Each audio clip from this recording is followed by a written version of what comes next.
Yeah, maybe we'll get together at some point, but we'll see. So we've got 3 sections today. This first section, we're going to take us live. So I'll start, please, with Mark from Premier League. Hello, Mikel. Happy new season to you. Thank you very much. Lots of talk in football about transfers in the last few days. How satisfied have you been with Arsenal's summer on that front so far? Well, on this first period of the transfer window, I think we've done a few things that we wanted to do, and that are going to help us to get the squad in a much better place. And yeah, there is still a window to go, so I'm sure that things will happen either way. How many more players are you looking to bring in, roughly, ideally, for you?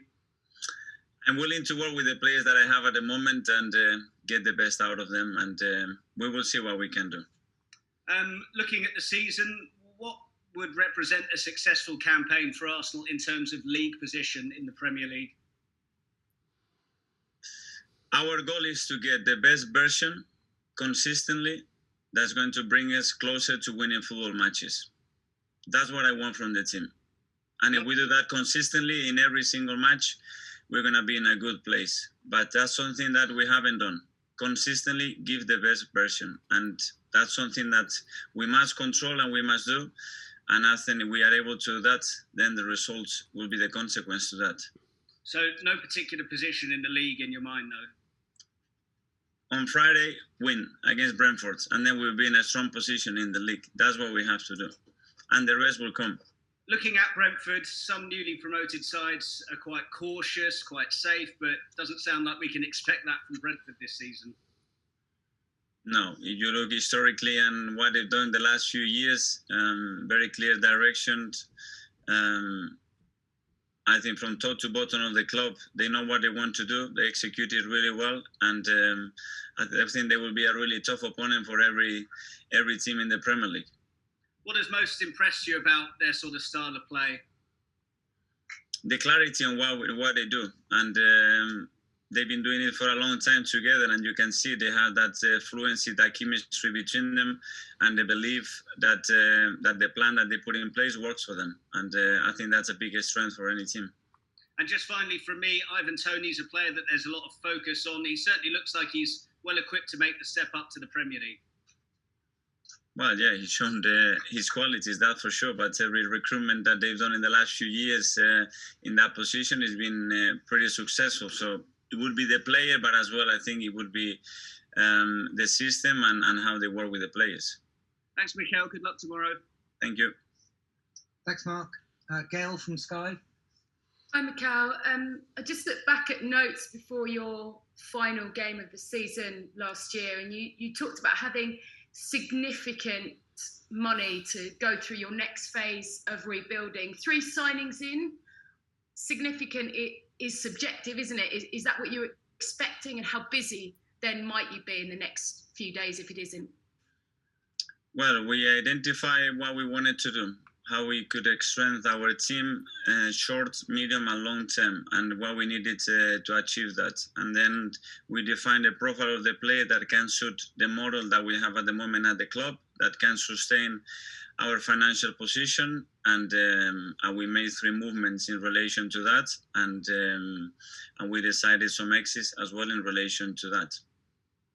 So how many more might we see, and how big a priority, and how close are you to bringing in a goalkeeper? I cannot tell you today yet. I have no answers to that.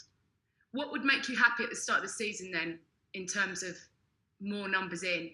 That the team puts in place what we've been working, and the spirit that they have, the energy that they've been training with, and in games that we do it more consistently, because we had some very good patches against both teams in the last 2 games against the Spurs and Chelsea, and how we compete in matches to get the wins after, which is the most relevant thing. You also spoke during that interview that I looked at about Joe Willock, and you said he's done everything I wanted him to do on loan at Newcastle. We know he had a good end of season. You said he was very much part of your plans going forward. What is the situation with him? The situation is that he's our player, and we hold some conversations, because this is not about only what we want to do, is the player's interest, the role that a player can fit within a squad, in a club, and And what he's done is put him in a really strong position where he can choose a little bit with more options what his future could look like. And this is what we are trying to define right now. So here's your plan now. Do you expect him to be in September? I don't know, in football, I'm not going to do that because if not, you will come with the quote that you came at the end of last season. So I prefer not to answer to that. One more note that I sort of starred in that interview was how much blame you took upon yourself for the maybe underperforming of some of your players. How have you gone about addressing that? It's your third season, isn't it? 2 8th place finishes. Do you get the sense this is now your time to deliver? It is always. I think the demands of this football club are so high, the expectations are so high, whether they are to the level and the quality and the capability that we have is a different matter. But obviously, that's the only way that is right at this football club, and we have to go with that. And just finally from me, a question on Pierre-Emerick Aubameyang. Some concern that he hasn't hit the heights of maybe pre-signing that new contract. Where is he, do you think, form-wise, mentally-wise, confidence-wise at the start of this new season? Since he came back, he looked with the right mindset and trying to put last season, which it was difficult for everybody, not just for him, for many different reasons, and go back to the level that he can achieve, because he knows, and we know, that with his level, obviously this team can achieve much better things. Thank you. Thank you. Ian from TalkSport. Hi, Mikel. How are you? Hi, Ian. How are you? I'm very well. I hope you had a good summer. In regards to the transfer window, has it been a bit underwhelming for you? You've been linked with names like James Maddison, Odegaard, Tammy Abraham. None of those are at the club right now. Some players you've also been linked with, like Aaron Ramsdale, and others maybe who are linked with leaving, like Lacazette and Xhaka and Bellerin. Has it been a bit underwhelming this summer for you? It's been really busy, and you just name a few names, but that tells you as well how much we had to do, the position that we started the window. And we are talking about the most difficult, probably, transfer market in this industry over the last years for sure, and we are trying to adapt. And the club, the owners, and myself, we all have the same interest, which is to make this team much stronger. And we know that we are still the things to do to get what we want. Have you still got the time to do that, though? I mean, we're currently here on, August the 12th. You know, time is ticking along. It is, but things take time, and there are all the time different parties and different interests to get deals done. But for sure, we are trying to do what we have, and as important as that as well is to make sure that the squad is healthy and we have stability within that squad, something that we certainly missed last year up till December. So that is as important as well. You have spent £50 million on Ben White. Before you tell me how good he is, if you are to get more players in, do you need to sell? Because obviously not being in Europe this season and coming off the back of 18 months without fans inside the ground, I anticipate the money is a little bit tight at the Emirates. It is for every club at the moment. We have ownership that they are willing to invest in the team, and they want to get the team better and with bigger aims. And we are trying to find that balance, because at the same time we need to be really careful, because we need a financial position that is sustainable and healthy for the club. How good is Ben White? Are you excited about having him on board? I am very excited. He's a player that we looked for a long time, that he fitted the profile exactly what we wanted, and he's settling really well. There's two more from me. First of all, about Brentford.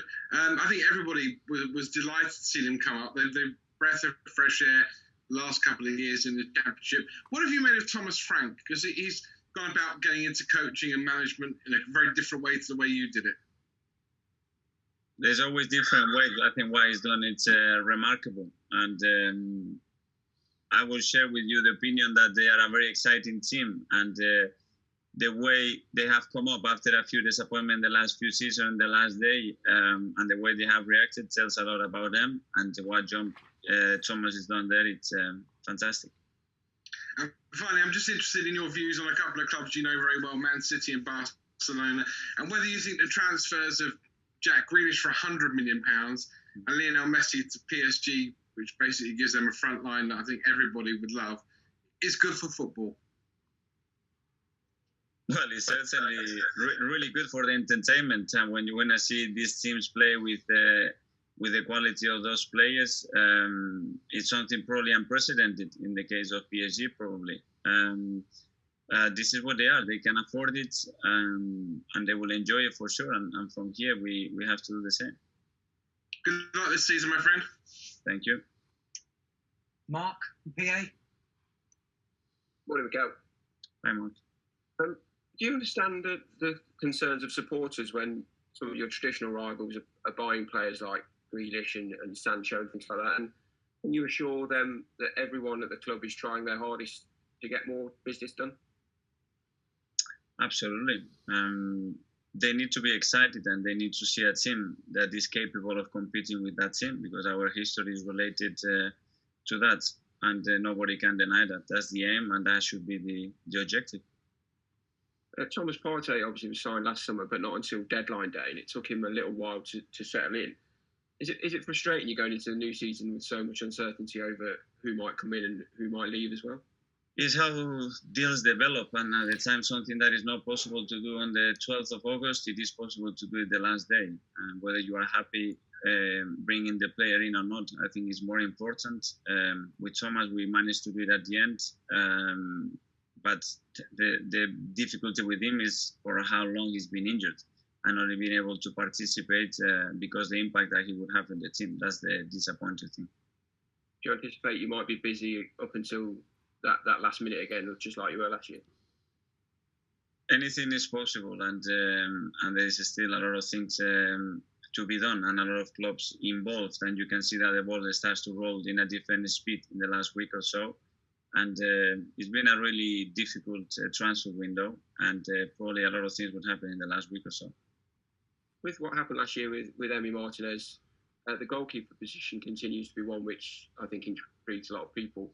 Are the club struggling to sort a strong first and second choice combination? Is it something that's taken a lot of time, a lot of work? Yeah. What happened with Emi again? It's different parties involved in that decision, and at some stage you have to make a decision based not on what we want as well, and the player's objectives and the history of a player that was here for 10 years and the role that he wants to have in the team, and then you try to do something and maybe you are not able to do what you want to do. Sometimes it's financial, sometimes the player doesn't become available, and you have to adapt. I wish that all the time it was the way you planned it or want it.